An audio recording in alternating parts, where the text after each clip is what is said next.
उत्तर प्रदेश में मुख्यमंत्री योगी आदित्यनाथ की सरकार 2.0 के दूसरे कार्यकाल को आज 100 दिन पूरे हो जाएंगे।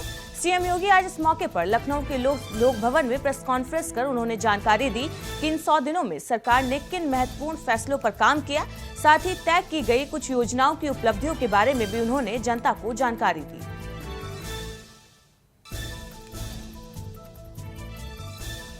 महाराष्ट्र के नए सीएम एकनाथ शिंदे ने अग्नि परीक्षा पास कर ली है।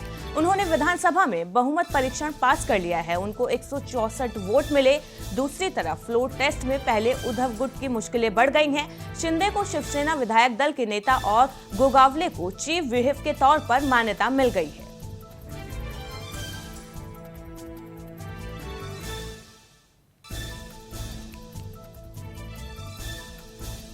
प्रधानमंत्री नरेंद्र मोदी ने हैदराबाद में आयोजित बीजेपी की राष्ट्रीय कार्यकारिणी की बैठक को संबोधित किया। तेलंगाना के अलग अलग जिलों से आप यहां इतनी बड़ी संख्या में आए हैं। आपके इस स्नेह के लिए उन्होंने आशीर्वाद लिया, उनका अभिनंदन किया। साथ ही कहा कि पिछले 8 सालों में हमने हर देशवासी के जीवन में सकारात्मक परिवर्तन लाने का प्रयास किया। विजय संकल्प सभा में बोले पीएम मोदी।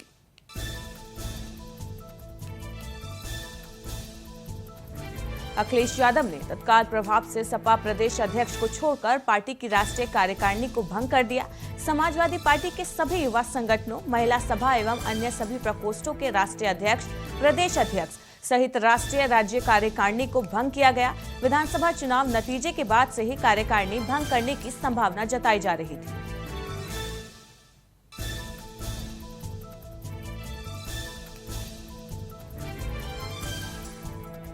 हिमाचल प्रदेश के कुल्लू में भयानक सड़क हादसा हुआ। कुल्लू में शैंसर से सैंज की तरफ आ रही निजी बस जंगला गांव के पास सड़क के नीचे गिर गई। इस हादसे में 16 स्कूली बच्चों समेत 16 लोगों के मरने की आशंका है। जानकारी के मुताबिक बस में 35 से 40 लोग सवार थे। हिमाचल प्रदेश के कुल्लू में ये भयानक हादसा हुआ है।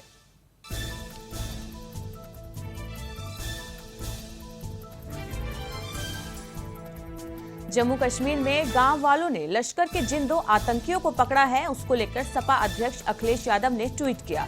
जम्मू कश्मीर में गांव वालों ने लश्कर के जिन 2 आतंकवादियों को पकड़ा है, उनमें से एक के संबंध लंबे समय तक बीजेपी की आईटी सेल से होने की बात बीजेपी के अल्पसंख्यक मोर्चे के अध्यक्ष ने स्वयं स्वीकार की है।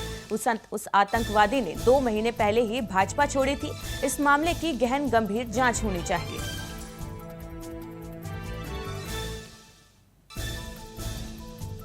उन्नाव में आजादी के अमृत महोत्सव को आम जन से जोड़ने हेतु उत्तर प्रदेश के मुख्यमंत्री योगी आदित्यनाथ द्वारा प्रदेश भर में 11 से 17 अगस्त के बीच हर घर तिरंगा अभियान चलाया जा रहा है। इस अभियान के अंतर्गत प्रत्येक जनपद के प्रत्येक घर पर राष्ट्रीय ध्वज लहराने की योजना है। इसके लिए प्रत्येक जनपद को लक्ष्य और दिशा निर्देश भी जारी किए गए हैं।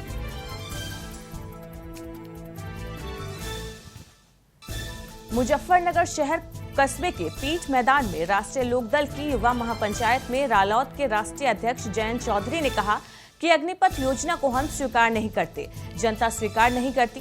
देश के नौजवानों के साथ खिलवाड़ हो रहा है, आर्मी के साथ खिलवाड़ हो रहा है।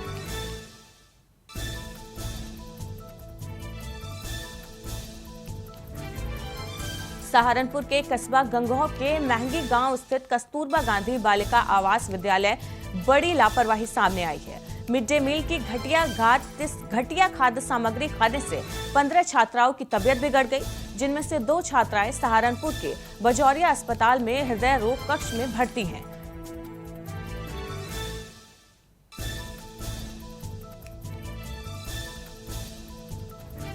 ग्रेटर नोएडा एक्सप्रेसवे पर आज सुबह लंबा जाम लगा, जिसके चलते ग्रेटर नोएडा से दिल्ली जाने वाले मार्ग पर जाम के चलते लोगों को समस्याओं का सामना करना पड़ा।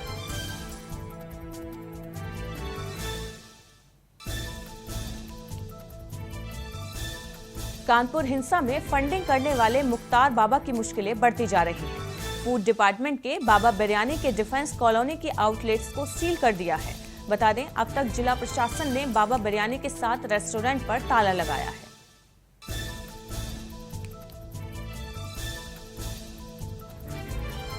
कानपुर में गौ तस्करों और पुलिस टीम में मुठभेड़ हुई। गौकशी करने वालों ने पुलिस टीम पर फायरिंग की। पुलिस की जवाबी फायरिंग में एक गौ तस्कर घायल हो गया। इंस्पेक्टर घाटमपुर AK सिंह भी इस गोलीबारी में घायल हुए। दोनों को इलाज के लिए घाटमपुर भेजा गया।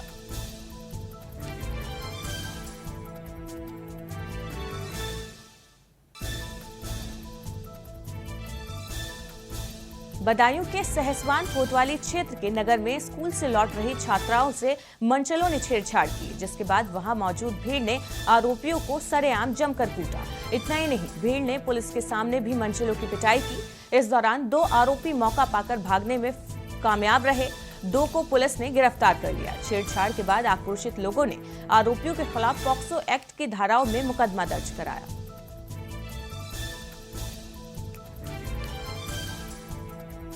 कन्नौज में BSNL बिल्डिंग में इन दिनों शराब की महफिलें जम रही हैं। यहाँ महफिल कोई और नहीं बल्कि यहाँ के जिम्मेदार सब डिविजनल इंजीनियर जमा रहे हैं। आरोप है कि शाम होते ही वो अपने कुछ मातहतों से शराब मंगवाते हैं। जब इस बात की जानकारी कन्नौज DM को हुई तो उन्होंने एक टीम बनाकर जांच शुरू कराई।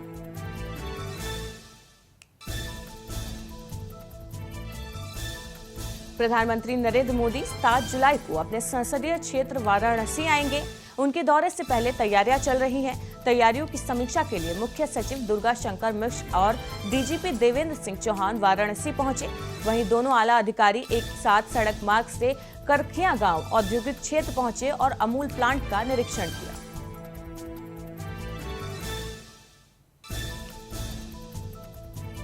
जौनपुर में बसपा शासनकाल में गरीबों को छत मुहैया कराने के लिए बने कांशीराम आवासों की हालत जर्जर हो चुकी है। अधिकांश मकानों में दरार और लिंटर्स में पानी टपक रहा है, लेकिन प्रशासन इस ओर कोई ध्यान नहीं दे रहा है। वहीं कांशीराम कॉलोनी में साफ सफाई, बिजली पानी की समस्या और रास्ते की अहम समस्या से लोग परेशान हैं।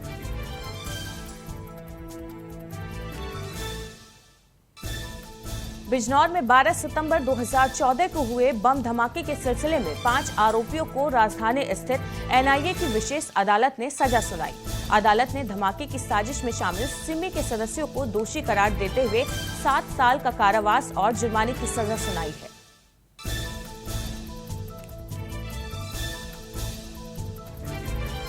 मुजफ्फरनगर जनपद के शाहपुर थाना इलाके में एक 16 साल की नाबालिग युवती के साथ उसके प्रेमी ने शादी का झांसा देकर शारीरिक शोषण किया। आरोपी प्रेमी ने शादी का झांसा देकर 1 साल तक नाबालिग का शोषण किया। वहीं युवती 5 माह की गर्भवती होने पर आरोपी ने पीड़ित नाबालिग का अबॉर्शन करवा दिया और शादी करने से इनकार कर दिया, जिसके बाद पीड़िता ने इंसाफ के लिए पुलिस से गुहार लगाई।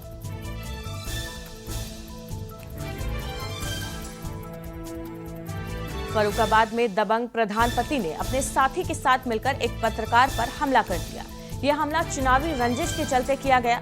दरअसल नशे में धुत प्रधान और उसका साथी पत्रकार के घर पहुंचा और फिर उसके साथ गाली गलौज कर मारपीट की। वहीं विरोध करने पर दबंगों ने पत्रकार पर पिस्टल तान दी और गोली मारने की धमकी दी।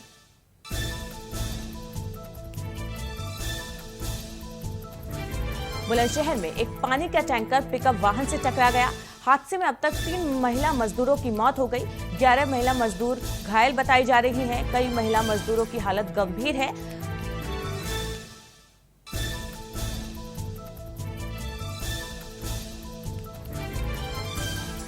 कासगंज के अलीगंज पटियाली मार्ग पर तेज रफ्तार से आ रहे अज्ञात वाहन ने एक बाइक सवार युवक को टक्कर मार दी। ये टक्कर इतनी भीषण थी कि एक बाइक सवार की मौके पर ही मौत हो गई, जबकि दूसरा युवक गंभीर रूप से घायल हो गया। सूचना मिलते ही पुलिस भी मौके पर पहुंची और घायल को अस्पताल में भर्ती कराया।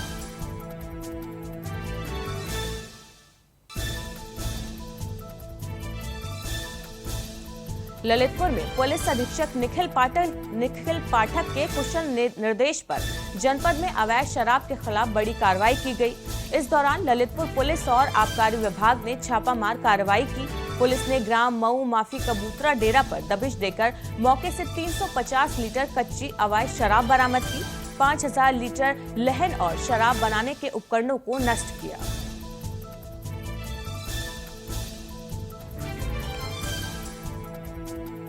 पहाड़ों की रानी मसूरी में हो रही बारिश ने लोक निर्माण और नगर पालिका मसूरी और राष्ट्रीय राजमार्ग की पोल खोलकर रखी।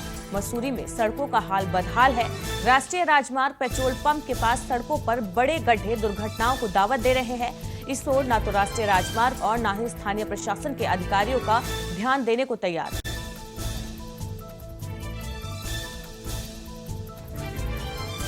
बागेश्वर को चमोली से जोड़ने वाली शंभू नदी पर बनी झील का खतरा अब कम होने लगा है।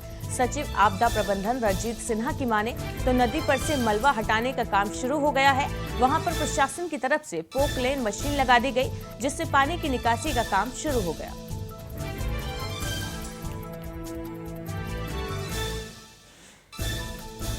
उत्तराखंड बीजेपी के प्रदेश प्रवक्ता सुरेश जोशी ने बयान दिया कि गैरसैंण पर जो जरूरी है उसे सरकार कर रही है।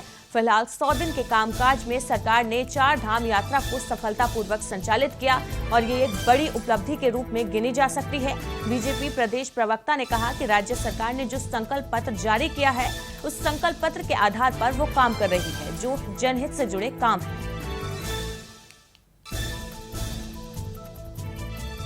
उत्तराखंड में भारत सरकार ने करोड़ों रुपए की फंडिंग करते हुए राज्य में आयुष और होम्योपैथिक अस्पताल और कॉलेज के निर्माण को मंजूरी दी है, जिसको लेकर सचिव पंकज पांडे खासे गंभीर दिखाई दे रहे हैं। उन्होंने अधिकारियों को निर्देश देते हुए कहा कि समय रहते तमाम योजनाओं पर काम शुरू करते हुए उन्हें पूरा कराने की दिशा में योजना बनाकर रखें।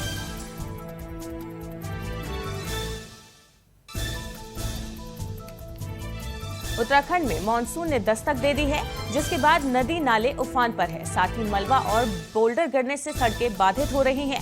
मौसम विभाग की माने तो आज भी प्रदेश में भारी बारिश हो सकती है। ऐसे में लोगों को विशेष सावधानी बरतनी होगी।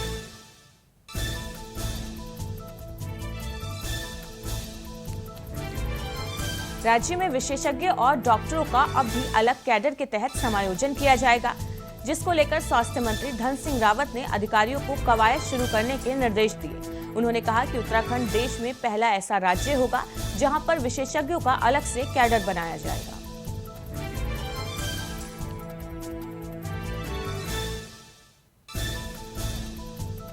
जिला सत्र एवं विशेष न्यायाधीश नरेंद्र दत्त की अदालत ने ताऊ की बेटी के साथ दुष्कर्म के आरोपी को दोषी करार देते हुए 10 साल की कठोर कारावास और 1 लाख रुपए के अर्थदंड की सजा सुनाई है। कोर्ट ने पीड़िता को धमकाने के आरोप में भी दोषी को सजा सुनाई। 20 सितंबर 2018 को कोतवाली में पीड़िता के साथ दुष्कर्म की तहरीर दी गई।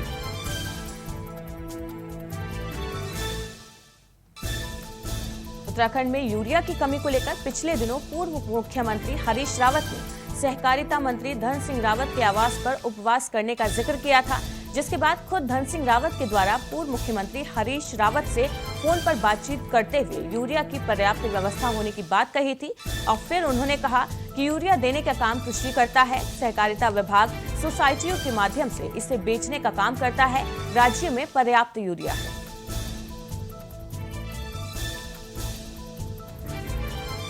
राजस्थान के उदयपुर में हुई कन्हैया लाल की हत्या के बाद पूरे देश में उसके हत्यारों को फांसी की सजा दिए जाने की मांग को लेकर जगह जगह प्रदर्शन किए जा रहे हैं। इसी कड़ी में हरिद्वार में विभिन्न सामाजिक संगठनों और साधु संतों ने सामूहिक रूप से शांति मार्च निकालकर गंगा घाट पर दीपदान किया। कन्हैया लाल के हत्यारों के खिलाफ कड़ी से कड़ी कार्रवाई करते हुए उन्होंने फांसी की सजा दिए जाने की मांग की है।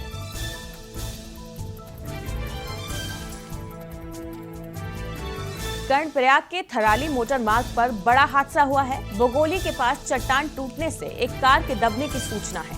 घटना की सूचना मिलते ही पुलिस और रेस्क्यू टीम मौके पर रवाना हुई और राहत और बचाव कार्य शुरू किया।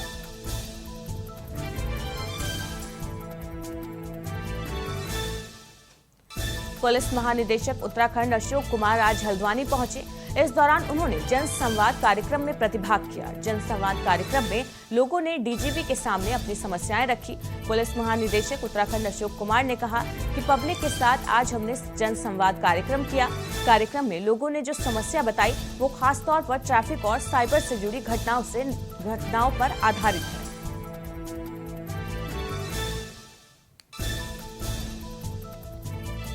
कार्बेट टाइगर रिजर्व के अंतर्गत पड़ने वाले कालागढ़ रेंज में बाघ और गुलदार के दिखने से लोग डरे हुए हैं। कालागढ़ में आए दिन किसी न किसी का सामना बाघ से होता रहता है। बीते दिनों बाघ और गुलदार अलग अलग स्थानों पर दिन में ही दिखे थे। लोगों ने बताया कि बाघ कालागढ़ से नई कॉलोनी की ओर दिखाई दे रहा है। ग्रामीणों ने बताया कि रविदास मंदिर के निकट भी उन्होंने एक बाघ को देखा था।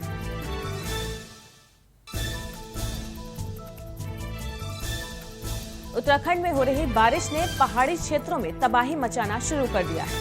कहीं नदी नाले उफान पर है तो कहीं पहाड़ों से हो रही भूस्खलन से सड़क यातायात बाधित हो रहा है। पर्वतीय क्षेत्रों में हो रही बारिश के कारण पिथौरागढ़ सड़कों को भारी नुकसान पहुंचा है। अलग अलग जगहों में बारिश के कारण जहां एक सीमा और 20 अन्य ग्रामीण सड़क मार्ग सहित कुल 21 मार्ग बंद किए गए।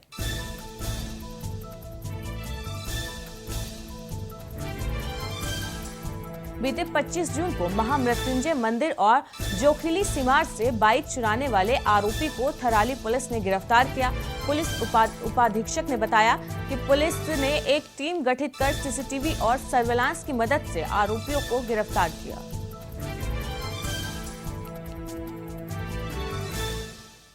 लोक जनशक्ति पार्टी रामविलास के अध्यक्ष और जमुई से सांसद चिराग पासवान ने कहा कि 5 जुलाई को स्वर्गीय रामविलास पासवान का जयंती दिवस है।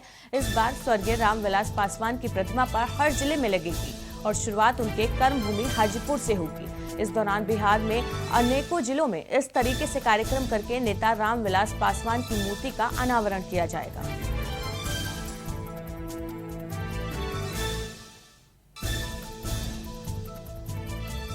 औरंगाबाद में भारी मात्रा में शराब के साथ 2 पुलिस तस्करों को जमहोर पुलिस ने गिरफ्तार किया। वहीं एक बोलेरो वैन जब्त की। घटना जमहोर थाना क्षेत्र के मोरडेरी गांव समीप NH 139 की है। गिरफ्तार तस्करों में राजस्थान के रहने वाले हैं। इससे संबंध में जमहोर थाना अध्यक्ष संजय कुमार ने बताया कि मामले में FIR दर्ज कराई गई है, कार्रवाई की जा रही है।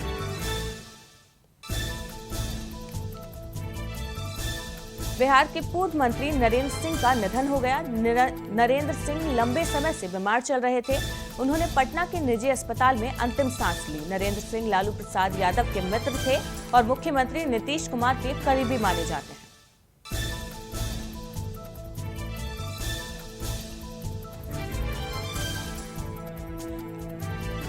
बिहार की राजधानी पटना में हिंदू मुसलमान के आपसी एकता की एक ऐसी तस्वीर सामने आई।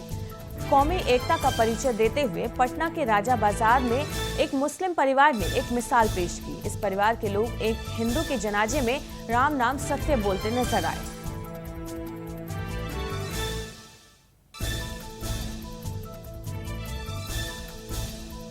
जमशेदपुर के जुगसलाई में कई सालों से फांसी रेलवे ओवरब्रिज का काम अभी तक पूरा नहीं हो पाया है, जिसको लेकर वहां के लोग लगातार सरकार से गुहार लगा रहे हैं।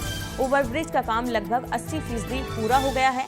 उन्होंने कहा कि ये ओवरब्रिज लोगों के लिए मील के पत्थर जैसा साबित होगा, क्योंकि इसके बन जाने से जुगसलाई के लोगों को जाम से निजात मिलेगी।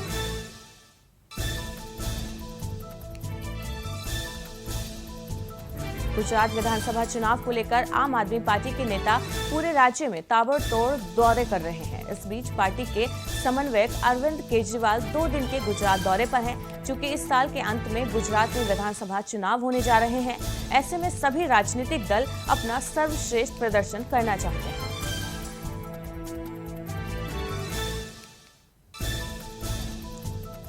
देश के सराफा बाजार में सोना और चांदी आज उछाल के साथ कारोबार कर रहे हैं। सोना लगभग 330 रुपए की उछाल के साथ बना हुआ है, वहीं चांदी भी मामूली तेजी पर है। देश में सोना 52,000 रुपए प्रति 10 ग्राम के ऊपर चल रहा है, वहीं चांदी भी 58,000 रुपए के करीब पर है।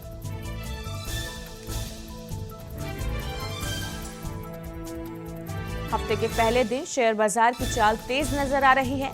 बाजार लाल निशान में खुलने के तुरंत बाद हरे निशान पर लौट आया। शेयर बाजार आज गिरावट पर खुलने के तुरंत बाद इसमें तेजी देखने को मिली।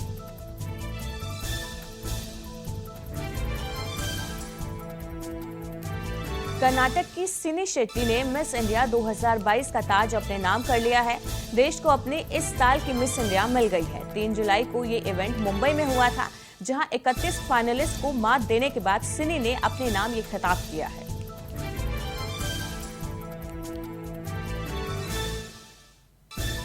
केंद्र सरकार विदेश व्यापार नीति को लेकर प्लान बना रही है।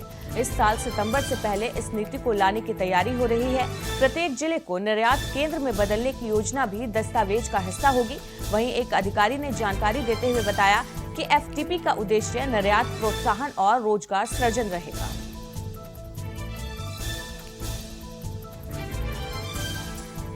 सोशल मीडिया पर आजकल नफरतों का बाजार गर्म है। इसका सबूत भारत में फेसबुक कंटेंट पर की गई कार्रवाई है। फेसबुक ने भारत में कुल 1.75 करोड़ से अधिक आपत्तिजनक कंटेंट पर कार्रवाई की। हैरानी की बात यह है कि इसमें से 37 लाख पोस्ट हिंसात्मक है।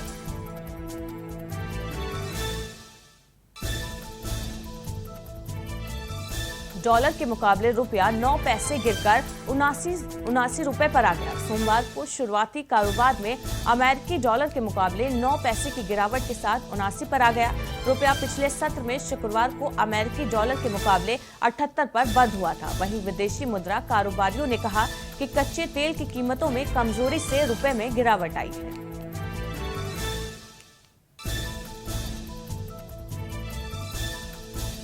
देश में हेट स्पीच के बढ़ते मामलों को देखते हुए केंद्र सरकार अब सख्त नजर आ रही है। केंद्र सरकार जल्दी ही हेट स्पीच को लेकर सख्त कानून लेकर आने वाली है। इस कानून के तहत अब हेट स्पीच की परिभाषा तय की जाएगी। वहीं अब हेट स्पीच वालों पर सख्त कार्रवाई भी की जाएगी।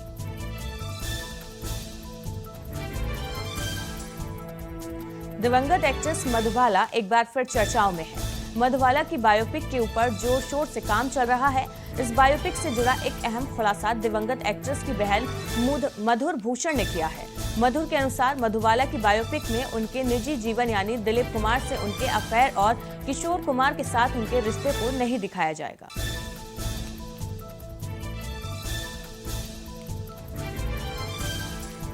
इंडिगो एयरलाइंस को उस वक्त परेशानी का सामना करना पड़ा जब उसके सैकड़ों कर्मचारियों ने बीमारी का बहाना बनाकर एक साथ छुट्टी ले ली। इस वजह से कई फ्लाइट देरी से उड़ान भर सकी और यात्रियों को परेशानी का सामना करना पड़ा। वहीं जानकारी के मुताबिक चालक दल के सदस्य बीमार होने के नाम पर छुट्टी लेकर एयर इंडिया में नौकरी के लिए इंटरव्यू देने चले गए थे।